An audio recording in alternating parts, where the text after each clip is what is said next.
ಎಲ್ರಿಗೂ ನಮಸ್ಕಾರ. ಇವತ್ತು ನಾನು ನಿಮಗೆ ಈಸಿಯಾಗಿ ಬೆಂಡೆಕಾಯಿ ಪಲ್ಯ ಹೇಗೆ ಮಾಡೋದು, ಎಲ್ರಿಗೂ ಇಷ್ಟ ಆಗಬೇಕು ಮತ್ತು ಎಲ್ಲ ಖಾಲಿ ಆಗಬೇಕು ಆ ಥರ ಒಂದು ಕ್ವಿಕ್ಕಾಗಿ ಹೇಗೆ ರೆಸಿಪಿ ಮಾಡೋದು ಅಂತ ಹೇಳ್ಕೊಡ್ತೀನಿ. ಓಕೆನಾ? ಇದಕ್ಕೆ ಬೇಕಾಗಿರೋದು 1/4 kg ಬೆಂಡೆಕಾಯಿ ಚೆನ್ನಾಗಿ ತೊಳೆದು ಸಣ್ಣದಾಗಿ ಕಟ್ ಮಾಡಿ ಇಟ್ಕೊಳ್ಳಿ. ಓಕೆನಾ? ತೊಳೆದ್ಮೇಲೆ ಕಟ್ ಮಾಡಿದ್ಮೇಲೆ ತೊಳಿಬೇಕು, ಹೋಗಬೇಡಿ.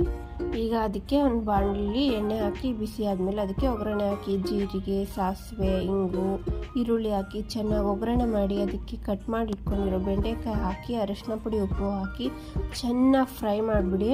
ಅವಾಗ ಸ್ವಲ್ಪ ಲೋಳೆ ಬಿಟ್ಕೊಳುತ್ತೆ. ಒಂದು ತಟ್ಟೆ ಮುಚ್ಚಿಬಿಟ್ಟು 1 ನಿಮಿಷ ಬಿಡಿ ಅಷ್ಟೇ. ಅವಾಗ ಇನ್ನೊಂದು ಸ್ವಲ್ಪ ಕ್ವಿಕ್ಕಾಗಿ ಬೇಯುತ್ತೆ. ಇದಕ್ಕೆ ನಾವು ನೆಕ್ಸ್ಟ್ ಆದಮೇಲೆ ಒಂದು ಸ್ವಲ್ಪ ಹುಣಸೆಹಣ್ಣು ರಸನ ಇಟ್ಟಿದ್ದೆ ನಾನು. ಲೆಮನ್ ಸೈಜ್ದು ಹುಣಸೆಹಣ್ಣು ರಸನ ನೆನೆಸಿಟ್ಟಿದ್ನಲ್ಲ ಅದನ್ನ ಹಾಕ್ಬಿಡಿ ಚೆನ್ನಾಗಿ. ಅದು ಹಾಕಿದ್ಮೇಲೆ ಫ್ರೈ ಮಾಡಿಬಿಟ್ಟು ಅದಕ್ಕೆ ನಿಮಗೆ ನಾನು ಖಾರ ಪುಡಿ ಹಾಕಿ ಚೆನ್ನಾಗಿ ಫ್ರೈ ಮಾಡಿದ್ದೀನಿ. ಅಷ್ಟೇ, ಮುಗೀತು.